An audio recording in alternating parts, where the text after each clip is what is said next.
경제동물의 계량 제1강 3교시입니다. 이 강의에서는 멘델의 유전 법칙과 DNA가 유전 물질이란 증거, 그 다음에 DNA의 복제 전사 번역에 대한 그 메커니즘을 공부하도록 하겠습니다. 먼저 멘델의 유전 법칙인데요. 멘델이 이제 그 유전 양상을 알게 된 가장 그 중요한 이유가 멘델이 그 모델 생물을 적절하게 잘 골랐다는 것입니다. 완두콩을 골랐는데요. 이 완두콩의 그 뚜렷한 7가지 형질을 대상으로 조사를 한 것입니다. 물론 이거보다 훨씬 많은 형질을 조사했는데 7개를 추린 거죠. 근데 이 형질들이 정확히 우열의 관계에 있었습니다. 그래서 아주 탁월한 선택과 관찰이었던 것 같습니다. 그래서 뭐 콩의 모양, 색깔, 꽃 색깔, 깍지의 모양, 꽃과 깍지의 위치, 줄기의 길이, 이렇게 형질 분류를 명확하게 했습니다. 자, 그래서 이 우열의 관계가 있는 형질들이 이제 헤테로의 상태로 있을 때, 이렇게 헤테로의 상태로 있을 때는 모습이 나타나지 않다가 분리가 두 표현형이 분리가 되지 않다가 얘네들을 교배시켰을 때 그 자손에서는 3대1로 분리가 되더라. 이게 바로 멘델의 분리의 법칙입니다. 그러니까 이 이제 F1에서 이 헤테로 유전자인 이 개체는 각각 동형 호모자이고트인 동형 접합인 어버이로부터 감수 분열에 의해서 그 절반인 게메트 배우자를 하나씩 받아서 형성이 된 것이죠. 그러면 얘를 똑같은 얘가 교배됐을 때 라지 WW,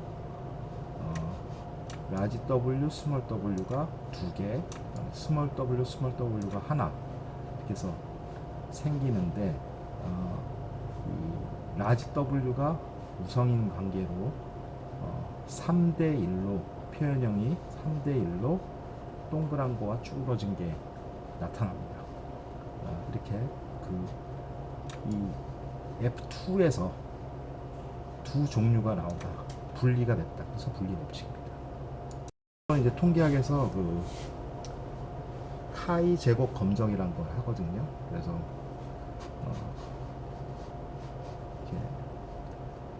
이런 경우 3.15 대 1이 3대 1일까? 이게 이제 3대 1이나 같다 라고 말할 수 있으려면 그 통계학적으로 카이 제곱 검정을 거쳐야지만 3대 1이라고 말할 수 있습니다. 만약에 3.5 대 1 나왔을 때 이거는 3대 1인지 4대 1인지 아닐까 해야죠. 카이 제곱 검정을 해야 되는 겁니다. 그래서.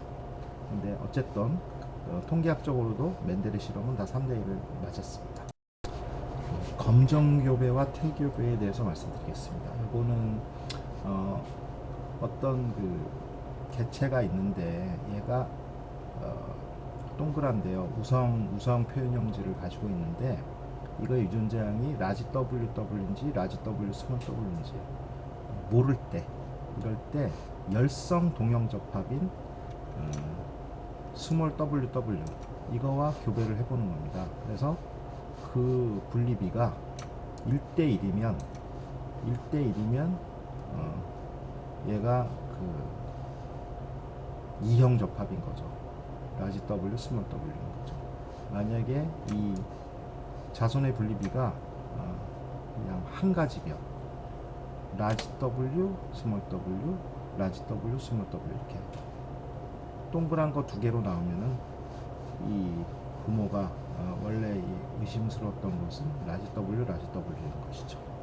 그래서 이거를 검정교배라고 하고 동물의 경우에는 이걸 태교배라고 합니다. 그래서 여기 보시면은 비율이 1대1, 1대1, 1대1 이렇게 나옵니다. 다음은 멘델레이브 법칙 두 번째 독립의 법칙입니다. 독립의 법칙은 두 가지 이상의 표현형, 그러니까 서로 다른 두 개의 유전자에서 형질이 어떻게 유전되는지를 나타낸 것입니다. 슬라이드처럼 예를 들어서 색깔 표현형 노란과 초록, 그 다음에 콩 모양 둥근 것과 주름진 것, 이것이 이제 각각 한 유전자씩의 형질이거든요. 근데 이게 두 개가 한꺼번에 이제 유전되는 양상이 그 두 개의 표현형의 조합에 의하면 9대 3대 3대 1이 나오지만 각각의 유전자의 관점에서 볼 때 색깔도 3대 1, 총 모양도 3대 1. 그러니까 각 유전자가 독립적으로 분리의 법칙을 나타낸다는 얘기입니다. 그래서 이것을 독립의 법칙이라고 부르고, 이건 뭐 두 개이든 세 개이든 네 개이든 다 독립의 법칙이 성립한다는 얘기입니다. 자, 지금부터는 이제 DNA가 유전 물질인지 찾아낸 그 실험들을 말씀드리겠습니다. 그러니까 그 예전에는 그러니까 뭔가 이제 유전에 관련된 유전을 책임지는 물질이 있을 거라고 생각했는데 그게 뭔지 몰랐겠죠. 그게 되게 알고 싶겠죠. 그게 뭔지 알고 그 구조를 알아야지 우리가 활용할 수 있을 테니까. 그래서 이제 맨 처음에는 그게 이제 세포에 어디 있는지도 몰랐죠. 근데 이제 핵에 있다는 걸 알게 되고, 핵 속에 염색체라는 것까지도 알게 되었습니다. 근데 그 염색체를 보니까 염색체가 성분이 DNA도 있고 RNA도 있고 단백질도 있습니다. 그 중에서 어떤 게 유전 물질인지는 몰랐어요. 그래서 그거를 알아내는 과정입니다. 그래서 이제 맨 처음에 1930년대에 미국의 그리피스라는 사람이 이제 폐렴균으로 실험을 한 것입니다. 그래서 이제 쥐에다가 실험을 한 건데요. 폐렴균을 쥐에다 놓으면 당연히 죽겠죠. 근데 이제 폐렴균이 두 종류가 있었어요. 그래서 병원성이 없는 R세포가 있었고, 병원성이 있는 S세포가 있었습니다. 그러니까 이제 병원성이 있는 S세포를 주사하면 당연히 죽겠죠. 그리고 같은 폐렴 부분이지만 이제 병원성이 없는 R세포를 주사를 해도 건강합니다. 그 다음에 이제 여기서부터가 이제 약간 머리를 쓴 건데요. 병원성 있는 S세포를 열 처리로 죽인 다음에 쥐에다 주사를 했으면 쥐가 안 죽겠죠. 그죠? 예, 여기까지도 이제 쉬운데, 이제 마지막으로 그러면 열 처리로 죽인 S세포와 병원성이 없는 살아있는 R세포를 섞어서 쥐에다 주사를 했더니 쥐가 죽더라. 자, 요게 이제 생각해 볼 만한 것이죠. 자, 그럼 우리가 어떻게 추측할 수 있습니까? 열 처리로 죽은 S세포에 어떤 물질이 살아있는 R세포로 들어가서 그게 병원성을 나타내서 결국 쥐가 죽었다고 생각할 수 있는 것이거든요. 그러면 S세포에 뭐가 들어갔을까? 그건 아직 모릅니다. 하여튼 근데 유전 능력을 가진 물질이 이동한다. 그러니까 다른 데로 형질을 전환시킬 수 있다. 그래서 이게 그 유명한 형질 전환 실험이 되겠습니다. 다음을 보시죠. 제가 그로부터 또 10년 후 에이버리라는 사람이 실험을 했는데요. 이제 이 사람은 이제 조금 더 이제 DNA일까 아닐까 상당히 이제 추측을 한 것이죠. 상당히 이제 심증을 가지고 조사를 한 겁니다. 그래서 아까 그 병원성 있는 폐렴균 세포, S세포 이제 추출을 합니다. 추출을 해서 얘를 이제 세 군데로 나눴어요. 이렇게 세 군데로 나눠서 한 개씩 성분을 없애본 겁니다. 그러니까 이 세포 추출액에는 RNA, DNA, 단백질이 다 들어있는데 하나씩 없애본 거예요. 그리고 그거를 주사했을 때 살아있느냐 죽었느냐를 따진 거죠. 그래서 먼저 첫 번째는 RNA를 없앤 거를 주사해보고 단백질을 없앤 거를 주사해봤어요. 그러고 그걸 주사했는데 둘 다 쥐가 죽더라. 그러니까 여기 남아있는 건 뭡니까? 여기는 첫 번째는 RNA 없앴으니까 여기는 DNA랑 단백질이 있겠죠. 네. 두 번째는 여기는 단백질 없앴으니까 RNA랑 DNA가 있겠죠. 그러니까 공통적으로 들어있는 게 DNA였죠. 근데 그거를 주사했더니 죽었어요. 그러니까 DNA가 일단 유전 능력이 있는 것 같고 또 이제 결정적으로 또 DNA를 없앤 걸 주사했더니 그건 죽질 않았다. 그러니까 결국 DNA가 유전 물질이다 라는 강한 결론이 나오겠죠. 자, 그 다음에 이제 완전 결정적인 실험입니다. 그래서 허쉬와 체이스라는 사람이 박테리오파이지라고 해서 박테리아 세균이죠. 세균의 기생충인 박테리오파이지라는 게 있습니다. 페이지라는 게 있어요. 그래서 얘가 이제 박테리아에 전염을 하는 건데 바이러스랑 비슷한 애인데요. 박테리아에 딱 그 화성 창천처럼 안착을 해서 뭔가 물질을 주입해서 걔가 막 그 박테리아 안에서 증식을 한 다음에 그 박테리아를 깨트리고 나오는 거거든요. 그게 박테리오페이지인데, 그러니까 박테리오페이지는 딱 박테리오페이지의 DNA에는 P가 있어요. 인 원소가 들어있고요. 박테리오페이지의 껍데기를 싸고 있는 그 단백질에는 S가 들어있습니다. S가 들어있어서 그러니까 단백질이냐 DNA냐 누가 유전 물질인지를 확인하기 위해서 각각 표시를 했어요. 그래서 한쪽은 그 DNA가 가지고 있는 인을 방사성 동위원소 P32로 바꿨고요. 한쪽은 그 껍데기 단백질에 있는 황을 S35 동위원소로 바꿨습니다. 왜 동위원소로 바꿨냐면은 그 당시 이제 이게 1950년대인데 40년대인데 그 당시에는 이제 이거를 눈에 보이지 않는 거니까 들었는지 안 들었는지 알 수 있는 거는 방사성 동위원소를 한 다음에 엑스레이로 사진을 찍는 거거든요. 그래서 이제 요거 그러니까 일종의 그냥 각각의 색소 표시라고 레이블링이라고 합니다. 그걸 알아내기 위해서 디텍트하기 위해서 이렇게 한 겁니다. 그래서 보시면은 그 DNA를 레이블링한 접시에는 DNA로 표지한 페이지를 감염시킨 박테리아에서는 나중에 보니까 자손에서도 그 P32로 표지된 게 많이 나왔어요. 근데 B의 경우 그 황을 방사성 동위원소로 표지해서 감염시켜서 나온 자손, 그 박테리아의 자손을 보니까 방사성 동위원소 S35가 없는 거예요. 그러니까 이건 뭐겠습니까? 그러니까 DNA는 자손으로 대로 물려가지만 단백질은 그때그때 분해된다는 얘기인 거죠. 그래서 결국 단백질이 유전 물질이다 라는 결론입니다. 이게 이제 허쉬와 체이스의 그 실험을 사진을 찍은 겁니다. 자, 그래서 드디어 이제 DNA가 유전 물질이라는 걸 알았으니까 그 다음 목표는 뭡니까? DNA 구조를 알아내는 겁니다.